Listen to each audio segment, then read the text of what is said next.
You're listening to WCOM LP 103.5 FM Carborough and Chapel Hill. It's a Tuesday, it's 5 o'clock, and that only means one thing. It's time for another round of Snarky Faith with your host, Stuart Deloney. This is a space where we irreverently wrestle through life, culture, and spirituality, all with our heads in the clouds, our tongues in our cheeks, our hearts in our sleeves, and our feet on the ground. At Snarky Faith, the questions or even the answers are never the point. It's all about the conversation. So here's your host, Stuart Deloney. Well, good afternoon and welcome to another round of Snarky Faith Radio. I'm your host, Stuart Deloney, and welcome here again another week. I'm excited here for this bit of a crazy show. And I call it a crazy show because, because of the notes I have and because of how we're going to ping pong around here. But I think it's going to make sense in the end. And if it doesn't, guess what? You're not paying to listen to this show. This show's 100% free for you. So if it doesn't make sense, womp womp, sorry. But the hope is that we'll somehow knit this quilt of insanity that we have come up here for this week and knit it together into a fine linen quilt. Now, sorry, actually, total aside here, but no disrespect to quilts out there, but like, does anyone really have like elegant quilts? Is it really that kind of a thing? Like, I mean, we have quilts and I appreciate them for warmth and for folks that have taken time to make them, but you know, you don't ever think of like, oh my gosh, look at this Fabergé quilt. It's amazing. It's like tapestry. I don't really know. Okay, sorry. We're knitting a lot of things together in this show this hour, and especially, whatever bit of ADHD that I have is probably ping-ponging around already because I want to go ahead and tell all of you guys it's early, but it's never too early to be able to say Merry Christmas. Merry friggin' Christmas, one and all. Oh, Tiny Tim, because we're not even to Halloween yet, and we really need to be focusing on Christmas right now. Don't believe me? Oh, yeah. Listen to Eric Trump, and really listen to Eric Trump, because I thought I've heard that douchebag talk before, but, he's more special than I thought. But here's Eric Trump telling us what we need to be worried about right now, this time of year, early October. We're going to say Merry Christmas again, and we are saying Merry Christmas again. So guys, we love you, my family loves you, I love you, and certainly my father loves you, and we have a great vice president here tonight. He loves you. Oh, everyone loves you. Everyone loves you, says Eric Trump. What a cute little boy he is. He gets up and speaks in front of the microphone. Eric, such a big boy. And seriously, like, it's such a love fest at a Trump rally, which is where Eric was reminding everyone of the greatest hits that we need to realize. We're all going to be saying Merry Christmas this year. Certainly we will. Yeah, Eric. But everybody loves everybody because Eric's really just wanting to somehow get some sort of love because Daddy doesn't love me. But as we hear Eric Trump in a ridiculous manner warming up the crowd with chants of saying Merry Christmas. Oh, it's a Trump rally, and you doesn't really matter if any of it makes sense because it's a Trump rally because Eric is just filled with this love, like the white hot rage of love for everyone here, like the supremacy of love, the white supremacy of his love for everyone else, because that love really only comes in a certain shade of Caucasian. That's really it there. But without further ado, see, Eric helped us out to go into the Christian Crazy of the Week. Lord have mercy. The Lord is my shepherd. He know what I want. So can we take a moment to assume that Stuart got ahead of himself in introducing the Christian Crazy of the Week? Because I was so excited. I was so excited that we'd have good old Eric just starting us off. Like, what a great way to start off a show. So for those of you that are tuning in for the first time, maybe the last time, who knows, but tuning into our show, Snarky Faith, we have our segment called The Christian Crazy. And why we talk about the Christian Crazy is this. There is a lot of insanity within Christianity, and I think it's very important for us to point this out. Not strictly for mockery reasons, even though there is plenty of that, but really for us to be able to, if we're going to have a intellectual conversation about religion and faith and the ways and the teachings of Jesus, I think that we also have to call out the elephants in the room. The elephants in the room, the elephants on the right in the room? No, okay, no. Too much of a tangent there. But right now, this is the segment where we kind of find the crazy in mainstream Christianity and some of the Christianity that's way too far to the right. They like took a right and just kept going and just quit listening to directions. Those folks too. It's all mixed in here to the Christian crazy. So we can begin to say that, hey, that's nutty. That's not right. But there is still some sanity to Christianity. That's the hope that we're trying to do here. Point out the crazy so then we can shine a light there on the stuff that actually matters and makes sense here within Christianity. So I need to get Kenny Rogers right now because we're going to be doing some roasting. That's really bad, but I had fun saying it. So, all right. So we've already got Eric Trop reminding us that even though it's not even Halloween right now, we need to be making sure, just like they have at Costco and Lowe's already, that we can buy. We want to be saying Merry Christmas already because some of the decorations are already popping up. Oh my goodness. So we're talking about holidays. And if you're a Christian, the holidays, especially evangelicals, that you want to be able to turn off the lights in your house, turn off the front porch light out. It's Halloween, Satan's birthday, the day that we want to shun culture because it's where demons run rampant, and it's not really demons, it's just kids that are just high on a ton of sugar and pixie sticks, just snorting those things up. So, in regards to Halloween and Halloween advice, I thought that we should really kind of go to one of the godfathers here, or really grandfathers of Christian crazy here, and we've got Pat Robertson giving some advice about Halloween. So he's on his show on CBN. I want to say the CBN. I don't even know. He's on CBN. Okay, Christian Broadcasting Network. So Pat is answering some burning Christian questions of the day, and he's throwing a real humdinger with asking a question about Halloween. And I want you just to kind of listen and ask yourself, how long before Pat totally goes off the rails? Just kind of want you to listen for the moment where he goes from roughly sane to the opposite of that. So Patty Pat.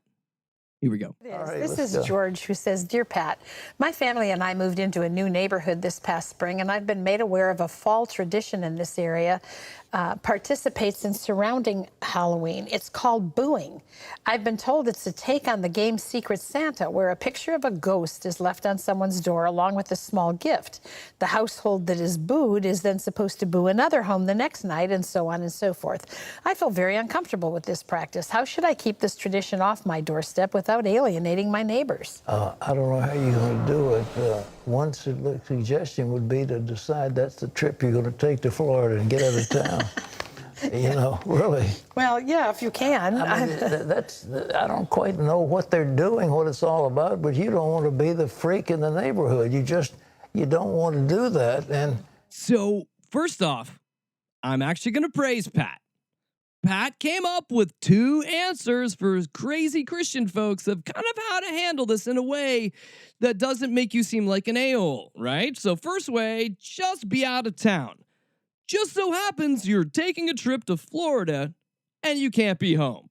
Oops. Okay. But then Pat said something that was very true. You don't want to be the neighborhood Christian freak. What?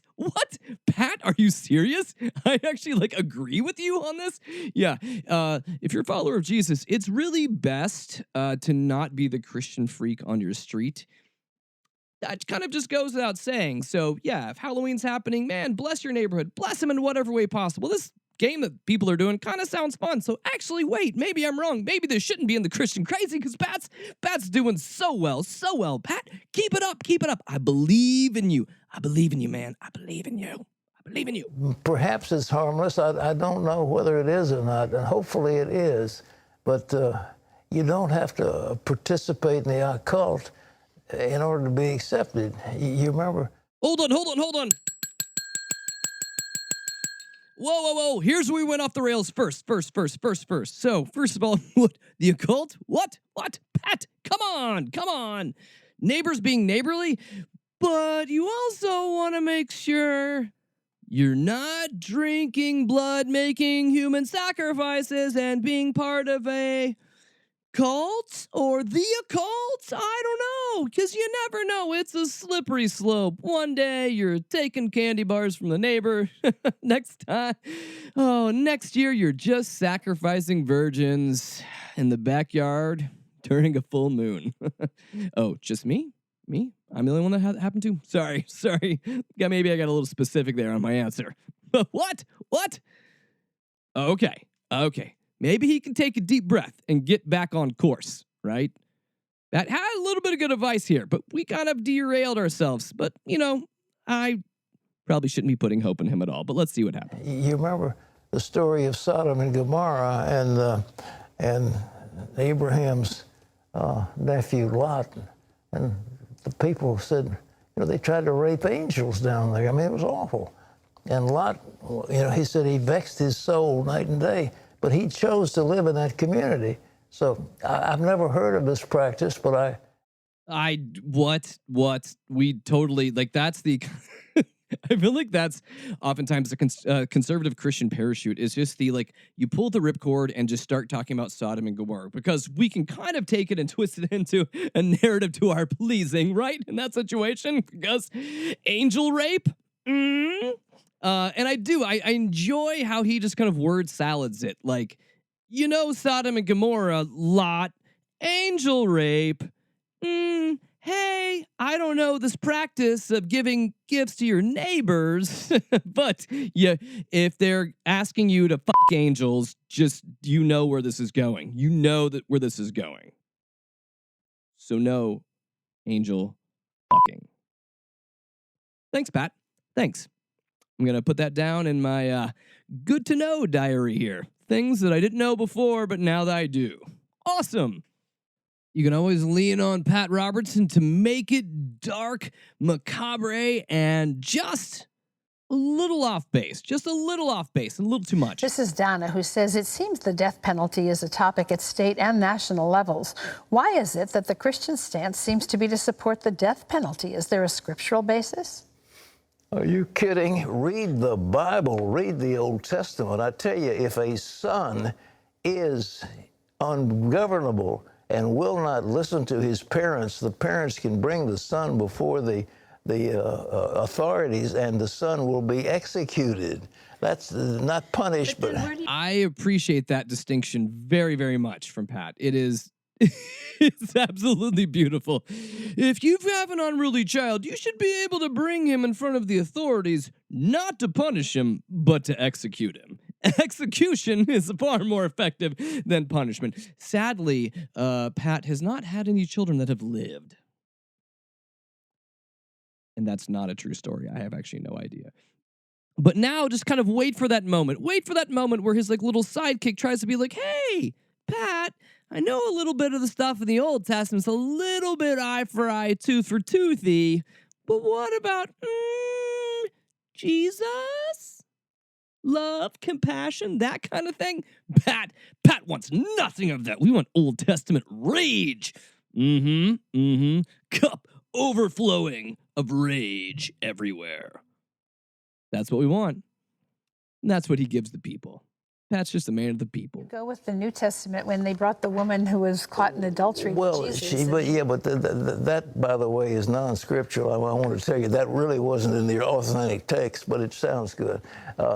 But Jesus said, I don't condemn you, neither should anybody else condemn you. But I think the whole idea of forgiveness is absolutely there. But in terms The Apostle Paul said, "He that wields the sword wields it not in vain, for he's a minister of God to execute judgment on the unbeliever, on the those who are disobedient."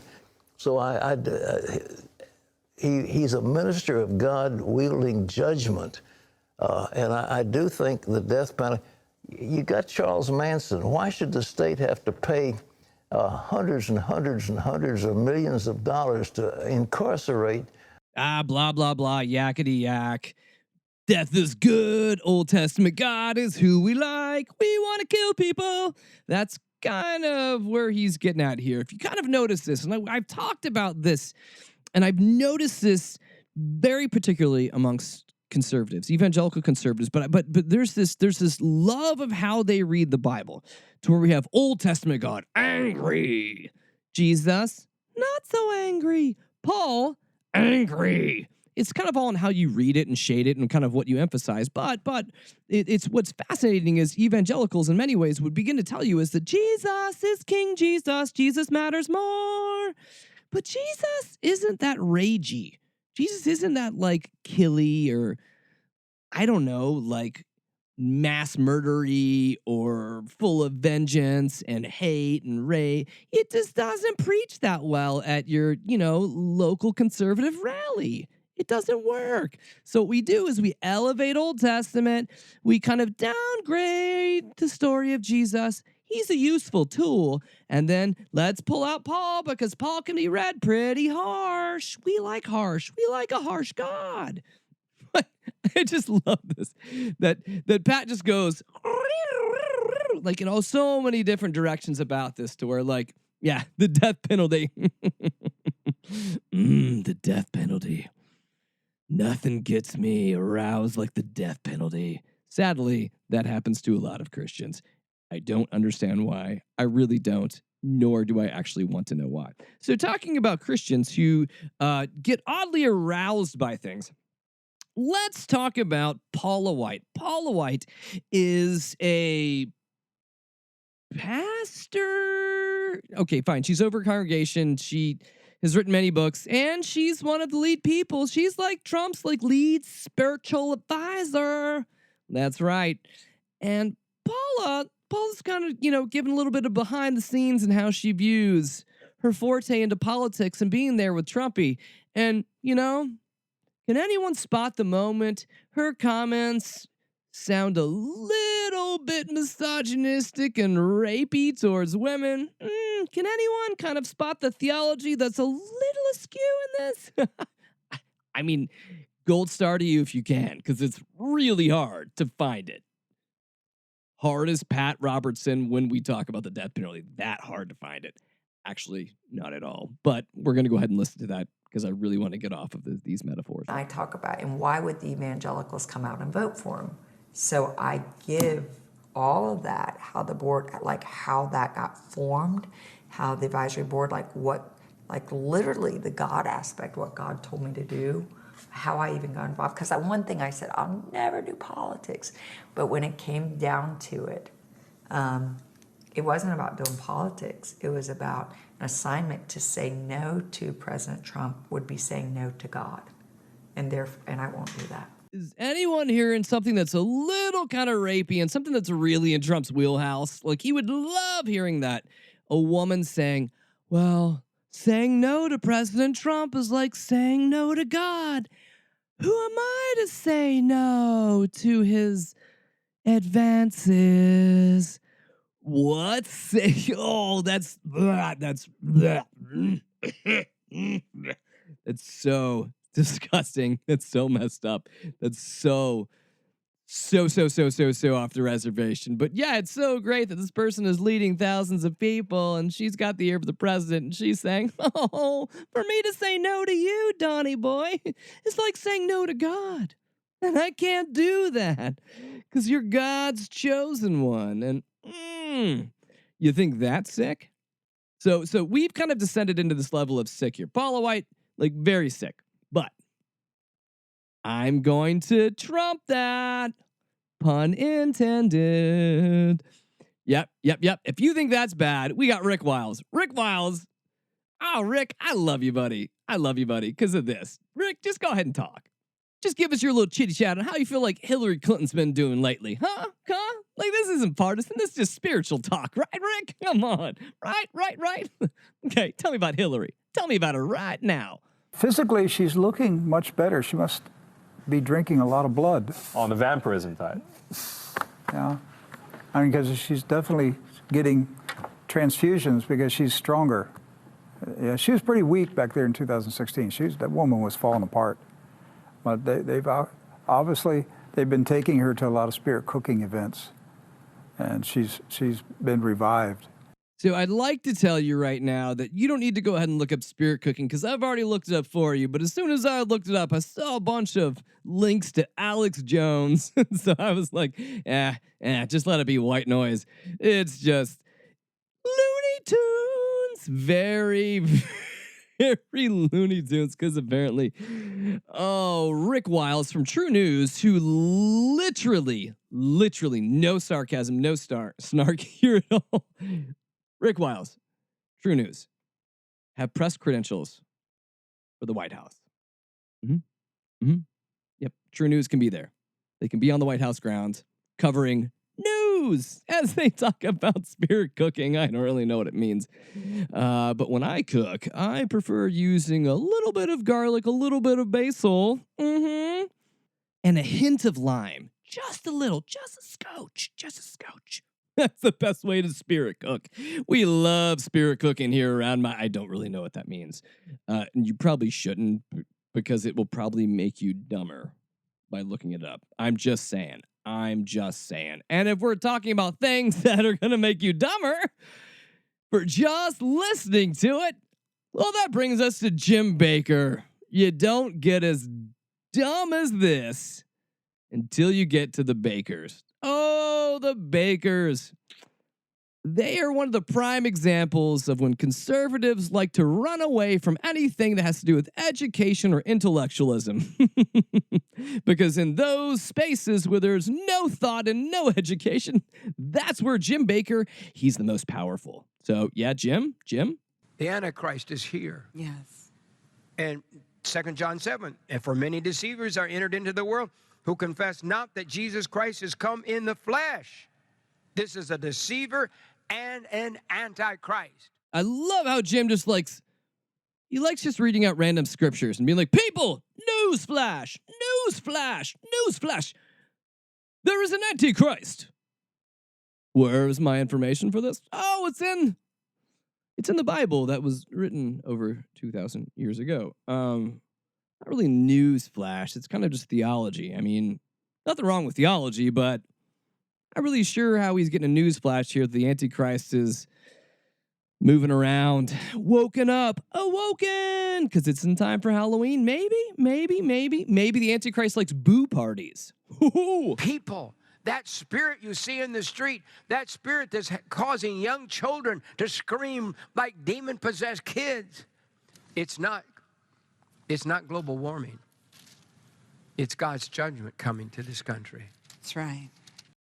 So people being upset about climate change and going to the streets is demonic or antichrist in nature, but it's also a sign of the end times.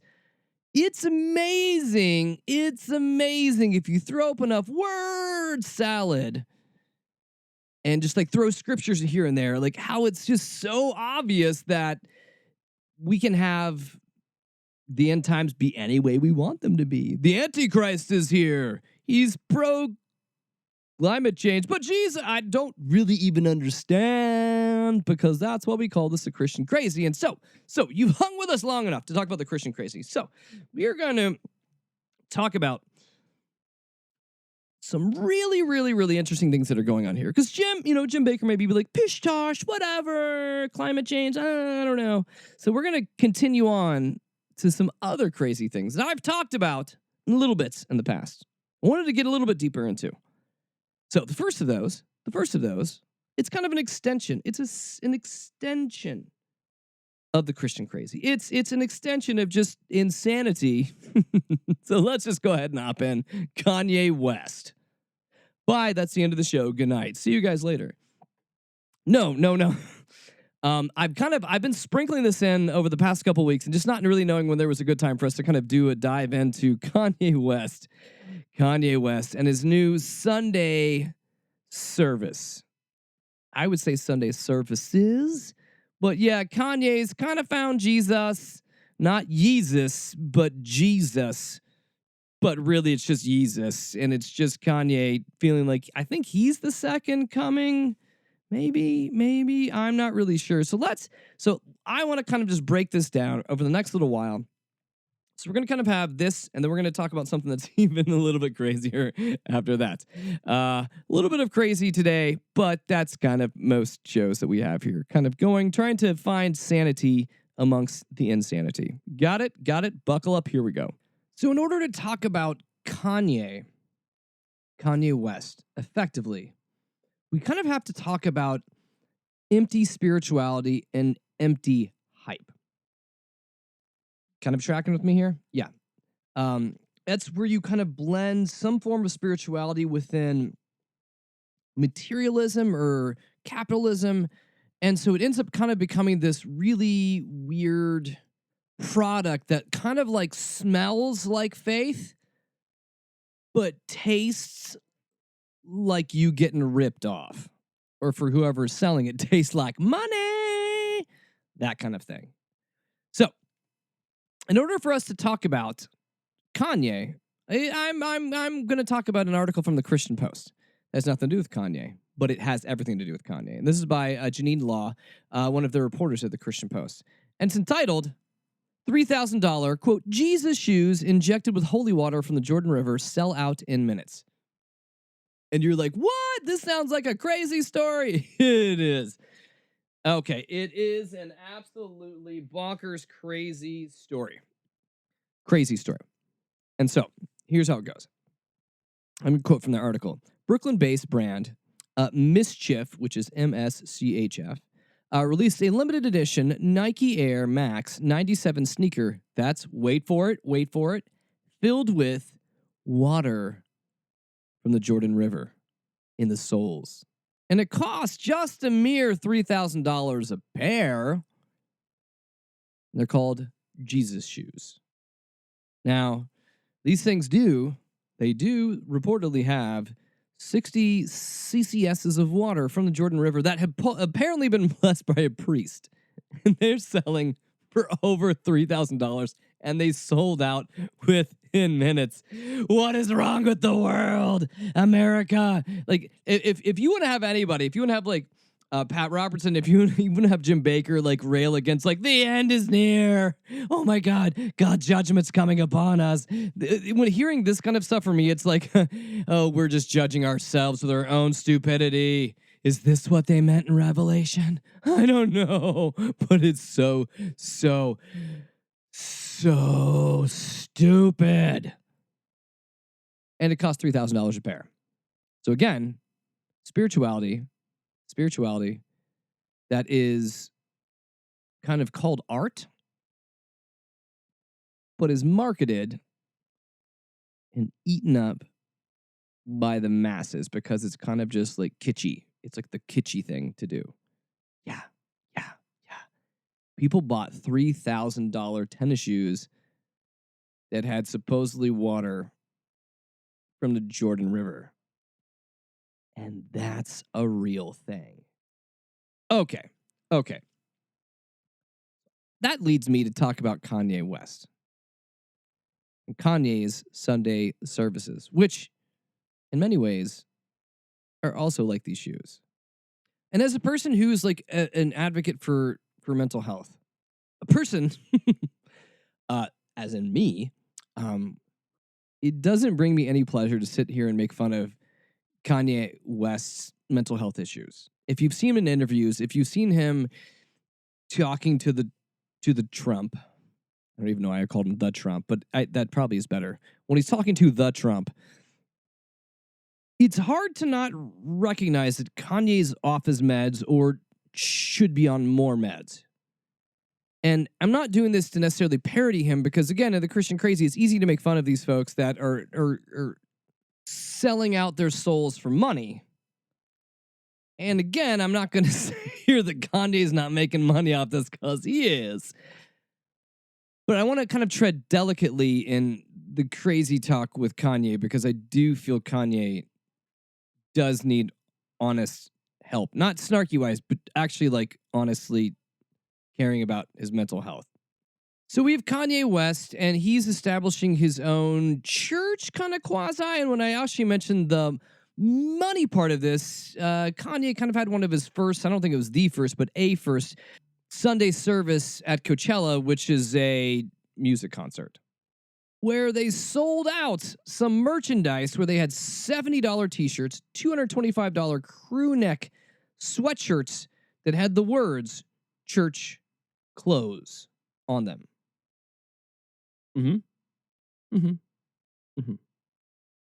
That was the thing. They had other stuff that said trust God, Sunday service on the mountain, Holy Spirit, all this other kind of crazy stuff. Even had church socks they were selling for outrageous prices. What? You want church socks? $50. $50 for a pair of socks. But Kanye is apparently being led by the Lord and his love for Daddy Trump in all of this. So again, trying to be very careful when I'm talking about Kanye West as a person that has mental health issues, because I believe he does. And I'm not doing this to again parody him. I'm trying to be careful with this, but this whole totally intersects itself into what we talk about here on the show about faith and Christianity, and especially how it becomes commercialized and essentially just a raped and dumbed down version of marketing. And his Sunday services seem kind of like that. Which may sound odd because I actually really appreciate that intersection between the sacred and the secular. You know, those places where you're able to see kind of God at work in the world today, like the nitty gritty, like the dirt under your fingernails, like the places where you feel like God is really moving, especially because it feels like we've been marketed to tell us that God moves on Sundays in a church building and not around us on the daily basis. We've kind of been desensitized towards that. But one of the ways I am also desensitized towards Kanye West is that all of this kind of this pushing towards his Sunday service, which which he's already applied for a trademark for. Not sure if prophets apply for trademarks, but you know, maybe that's just me. But it is moving towards an upcoming album he has coming out. That has been continued to be pushed back and pushed back and pushed back. And now, supposedly, his aforementioned album coming out, Jesus is King, which is supposed to be released on October 25th, a very sacred birthday for anyone that knows what birthday that is, will be happening sometime soon. So all this is kind of coinciding. And when you kind of feel like all these things are coinciding, this isn't like, the planets are aligning. No, it's kind of like, the marketing machine is aligning. So yes, so we have Kanye West starting his Sunday service, which is kind of a pop-up church service that is a lot of music and a little preaching or Kanye-ing, meaning that Kanye just kind of blathers about what Kanye blathers about on the mic. So, why does this matter? Well, it matters because it's actually been making a lot of press lately at different conferences and where he's doing these pop-up Sunday services from here and there to where we've had all sorts of like music and Hollywood celebrities hang out at these, Brad Pitt, Idris Elba, Busy Phillips, and all of these people are walking away being like, wow, this is really interesting. Now, the article that I'm pulling from here, need to give credit to where credit's due. It's come from the Vox,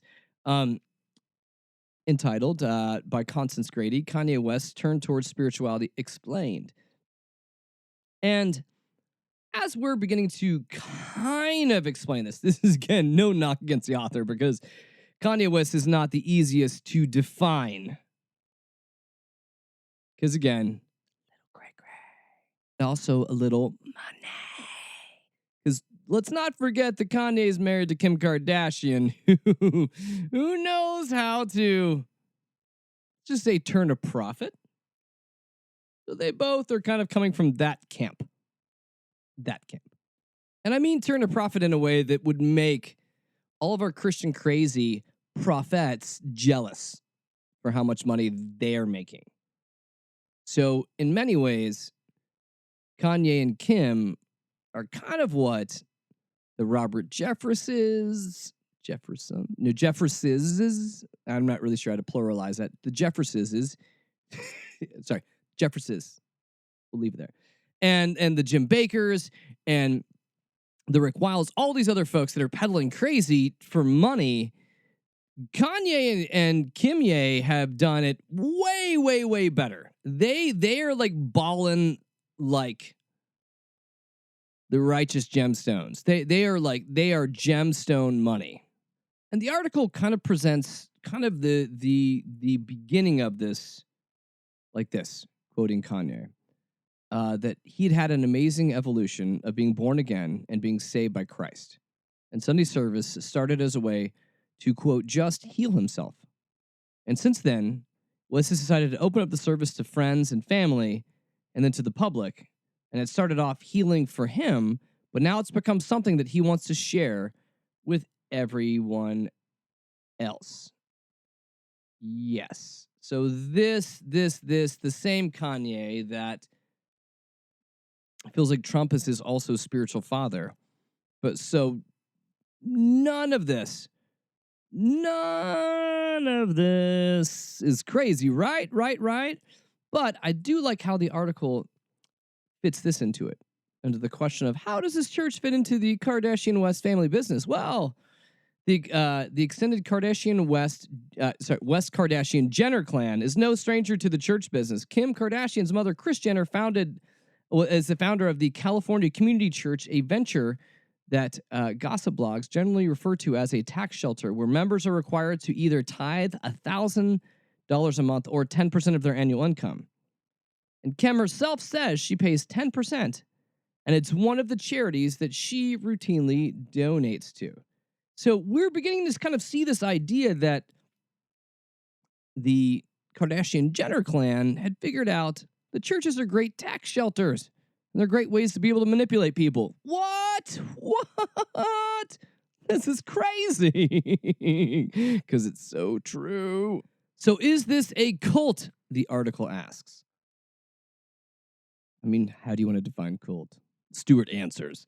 Well, the way the article answers this is there's an exclusivity to the whole scene. All of those A-list celebrities, the off-sided NDA policy, they have non-disclosure agreements for being part of this. And even more, even as more public Sunday services start to emerge, they remain star-studded events. And that's a normal way for celebrities to build buzz around a new venture by making it seem as cool and as possible. And we'd also mentioned they're merchandising this thing. They're merchandising this little bastard show as much as possible. Because who doesn't want to pay $50 for church socks? Church socks. And again, it makes me want to say church sucks as I hear this. Finally, which is the way that they kind of push this, is this really probably isn't a cult because it isn't associated with any particular Christian denomination. That means that West isn't responsible to anyone besides himself.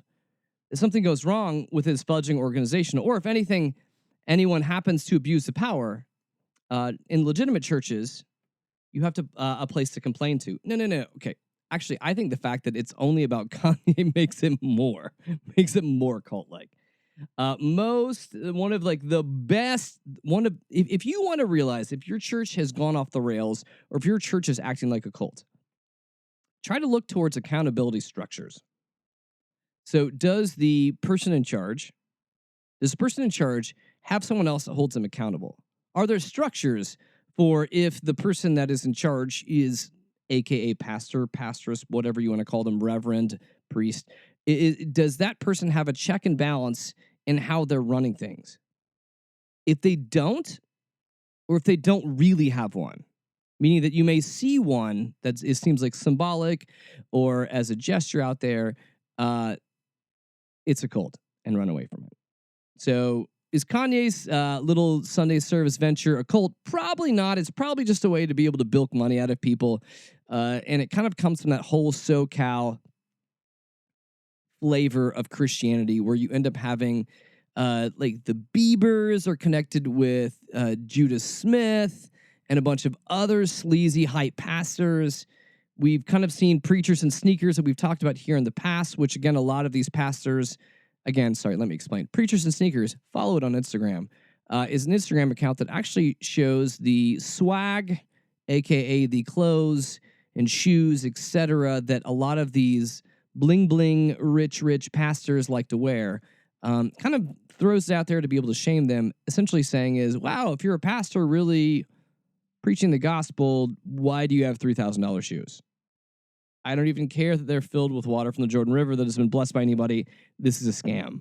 Or if you're going to Kanye West's Sunday services and you're paying $50 for a pair of church socks that say church socks on them, you're stupid and you're being ripped off. So either be a part of this as some sort of a weird hype for an upcoming album and realize what it is, but let's take Jesus out of this, even if it's taken Jesus out of this. So want to talk about scams? Want to talk about scams? That brings us to our next thing that we want to talk about today. So if you want to talk about insane scams that are happening within Christianity, I'm going to bring this up. Some of you out there may disagree with me, and I'm all for it. Some of you may say, but Stuart, you don't really know the heart of this. Maybe that's true. And again, I encourage you, throw your love, your hate, your vitriol, your questions to me. Questions at snarkyfaith.com. I answer them. You email me, I answer you back. That's how it works. That's simply how it works. So, I want to do a slight dive into this new bit of insane Ponzi scheme malarkey. Now, some of my wording for this may be a bit harsh, but I leave it up to you. I leave it up to you with how to be able to hold this. So we're going to talk the rest of our show about Medi-Share. Now, Medi-Share, it's, if we can call this Christian kind of health insurance, but it would be a health care sharing ministry made up of members united by their faith. United by their faith. And it is a medical sharing ministry that ultimately relies on its members to take care of one another through financial contributions and prayer. And prayer. I mean, the money is like a big part of it, but and prayer. And prayer. Okay, so let's go ahead and get their official definition of what they are. So first of all, like you may be asking yourself, Stuart, why are you wanting to roast this and talk through Medi-Share? Well, I'm going to say this because I've heard these advertisements on the radio again and again and again about Medi-Share. And most of them end up being these ridiculous numbers that are like 1-800 blah, blah, blah, Bible. Just call 1-800 blah, blah, blah, Bible. Or 1-800 blah, blah, blah, Psalm 23. Just call 1-800 blah, blah, blah. You know, and it's whatever trick you want to use to make Christians go, oh, I heard the word Bible. That means it's good. I heard the word Psalm. That sounds legitimate. So I've heard this over and over again and said, yeah, I kind of want to look into what this is. And I'm pulling part of this from, what is this, healthsharingreviews.com. And they kind of describe it like this. Medi-Share is a very popular health sharing option that is provided by Christian Care Ministry.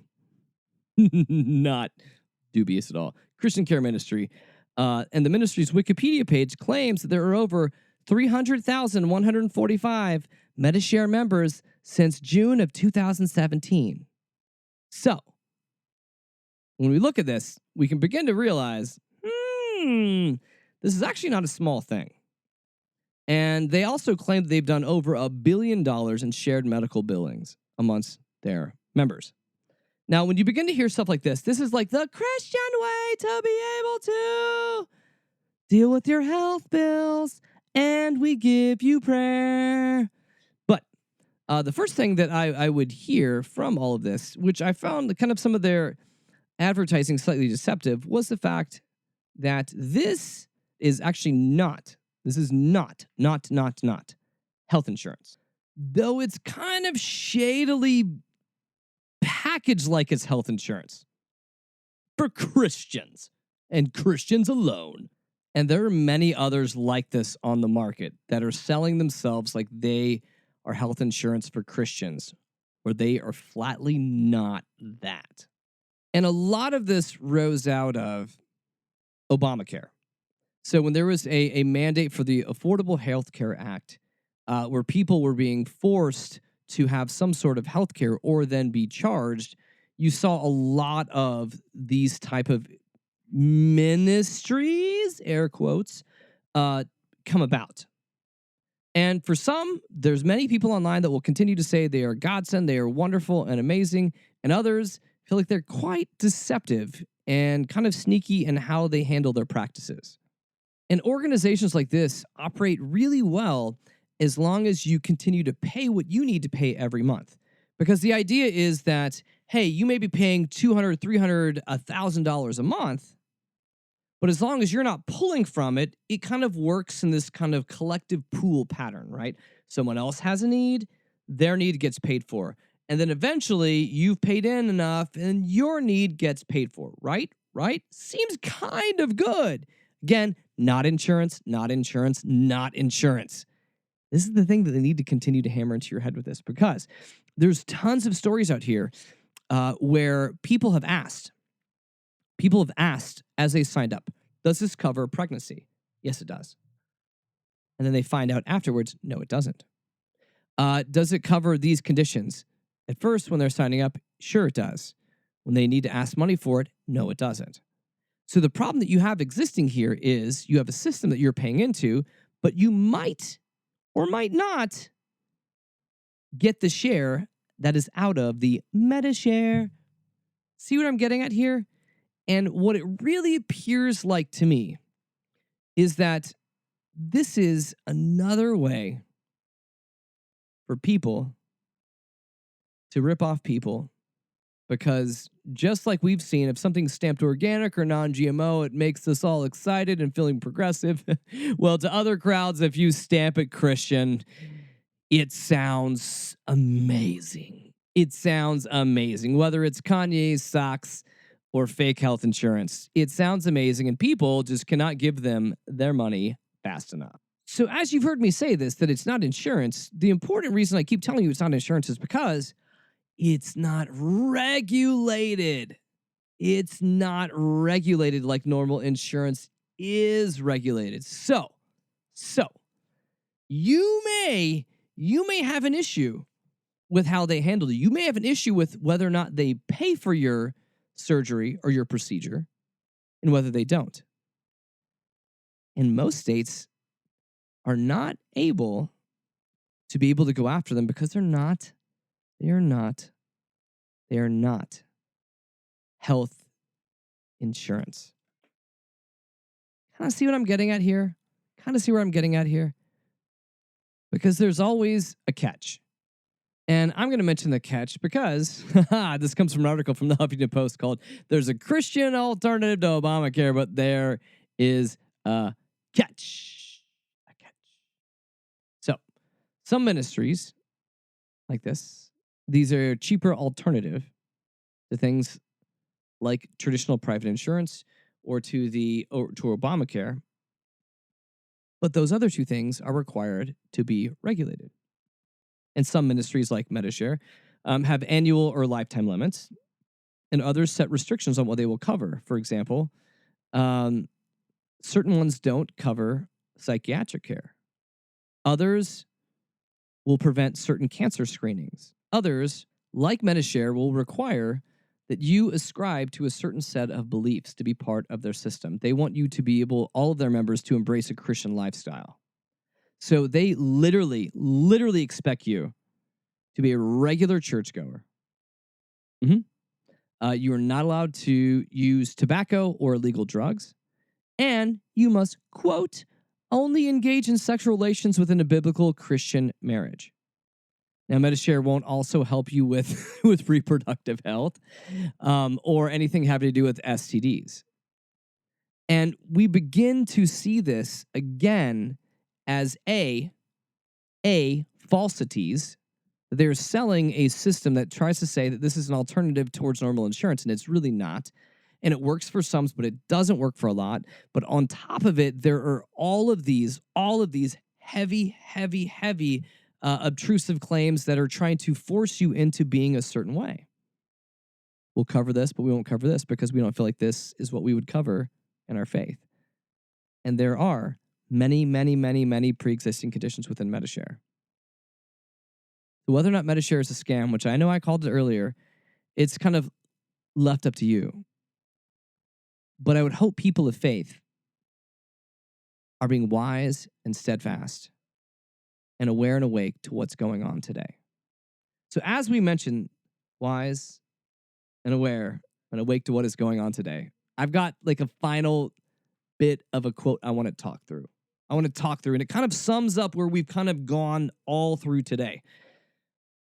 And this last bit is from a Facebook video that was posted by Frank Schaeffer, who is the son of the late theologian Francis Schaeffer.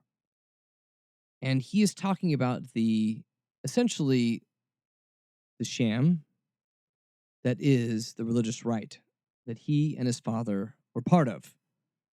And in the same vein, he's warning us to what we need to watch out for.